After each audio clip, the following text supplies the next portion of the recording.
এটা এই মামলার সাথে রিলেটেড না, ফিজিক্যালি অ্যাসল্টেড হয়েছি, এটা একটা মানুষ হিসেবে অ্যাসল্টেড হয়েছি। আমি ওর বউ বা আমি ওর গার্লফ্রেন্ড বা এই হিসেবে তো আমি এটা তুলি নাই। হইতে পারে না আমার হাজবেন্ড ড্রাগ অ্যাডিক্টেড, এবং তারপরে সে আমাকে বাধ্য করেছে থানায় ফোন করতে, বাধ্য করেছে যে বলো যে মামলা তুলে ফেলতে হবে বা তুমি যাও থানায় যে মামলাটা তুলে নাও। আমি বলেছি যে আমি যাব না। আমাকে নিজে ফোন লাগিয়ে বলছে তুমি কথা বলো, মানে সে আমাকে ভয়ভীতি প্রদর্শন করে সে মামলাটা তুলে নেওয়ার একটা প্রক্রিয়া করছে। তারপরে যখন দেখলো যে রকিব আমাকে বুঝতে পেরেছে যে আমি মামলাটা তুলতে চাচ্ছি না, সে আরেকটা লয়ারের কাছে গেল এবং বললো যে আপনি জামিনের ব্যবস্থা করেন, দুইজনে আদালতে যে আমরা আপোষনামা দিব। সেখানেও আমি বললাম যে ভাই আমি মামলাটা দেখতে চাই। তো এভাবে করে মামলার যখন ডেট গুলো আসলো, আমি প্রবাবলি 3টা বা 4টা ডেট পেয়েছি এবং এই 4টা ডেটের মধ্যে 3টা ডেটেই সে আমাকে যেতে দেয়নি, আদালতে যেতে দেয়নি। আপনারা নিজেরা যখন দেখবেন বা জানবেন আদালতে যে হাজিরা দিতে হয়, সেই হাজিরা ডেটে আমি 3টা ডেটে যাইনি। পরবর্তীতে লাস্ট যে ডেটটা পড়েছিল, আপনারা জানেন যে আমি ইচ্ছা করলেই আদালতে যে শুনানির ডেট নিতে পারি না, এটা কিন্তু মহামান্য আদালতই ডিসাইড করেন যে নেক্সট হিয়ারিংটা কবে হবে। তো এটা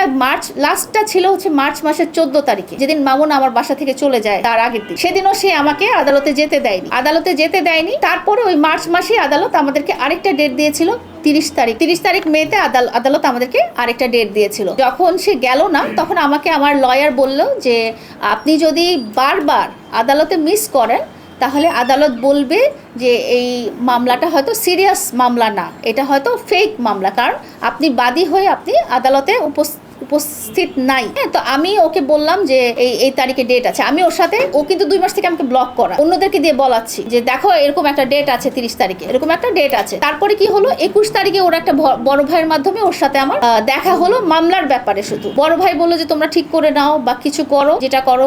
ও বললো যে না তুমি মামলা তুলে নাও। আমি বললাম আমি তো মামলা তুলবো না। তখন সে ওইটা বলতে লাগলো যে 31 তারিখে আমার ওপেনিং আছে, এটা কেমন হবে, সবাই ভাববে যে তুমি ইচ্ছা করে ওপেনিং এর আগে আমাকে ফাঁসায় দিচ্ছ, এটা সেটা। এইভাবে সে আবারও, কিন্তু এর মধ্যে কিন্তু সে আমার সাথে ব্লক করা কারণে সে একটা নাম্বার থেকে আমাকে, ওই যে নেপালি নাম্বার থেকে, একটা বিদেশি নাম্বার থেকে সে আমাকে ওপেন করে রেখেছে শুধু মামলার বিষয়ে কথা বলার জন্য। এবং তাকে আমি বলেছি যে তুমি লয়ারের সাথে চলো, লয়ারকে আমার কন্ডিশনগুলো আমি বলবো, তোমার কন্ডিশন যেহেতু একটা ক্ষতির সম্মুখীন আমরা দুজনই হয়েছি, আমি হয়েছি, তুমি করেছো, তো আমরা লয়ারের সাথে কথা বলবো। তো সে গাফিলতি করে লয়ারের কাছেও গেল না। 30 তারিখে মামুনকে জানানোর পরও 30 তারিখে মামুন নিজে আদালতে হাজির হয়নি। আদালতে হাজির ছিলাম একটা দিন শুধু, এই 30 তারিখের দিনটাই গিয়েছিলাম, সম্মতি জানিয়ে আমি চলে এসেছি। এবং এটা সে খুব ভালো করেই জানে, তাকে জানানো হয়েছে। ও যে বলছে না যে আমি মামলা তুলে নিতে চেয়েছি এবং আমি না জানিয়ে হাজিরা দিয়েছি, এটা কখনোই না। তাকে যদি আমি রিহ্যাবে দিয়ে দেই, এটা তো কাইন্ড অফ পানিশমেন্ট। তো তাকে ভালো হওয়ার জন্য কি আমি রিহ্যাবে দিব না? তার মানে আমি তাকে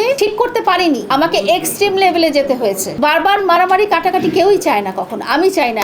আমি তাকে ঠিক করতে চাই এবং বারবার কিন্তু মারামারি ঘটনা আসছে না। এবং আমাকে এই যে ডিসেম্বরে মারার পরে, আপনাদেরকে মনে হয় আমার লয়ার আপনাদেরকে নেক্সট জিডিটার কপি দিয়েছে যে এই 23 তারিখ মার্চেও সে আমাকে ফিজিক্যালি অ্যাসল্ট করেছে, ও চাপ প্রয়োগ করেছে।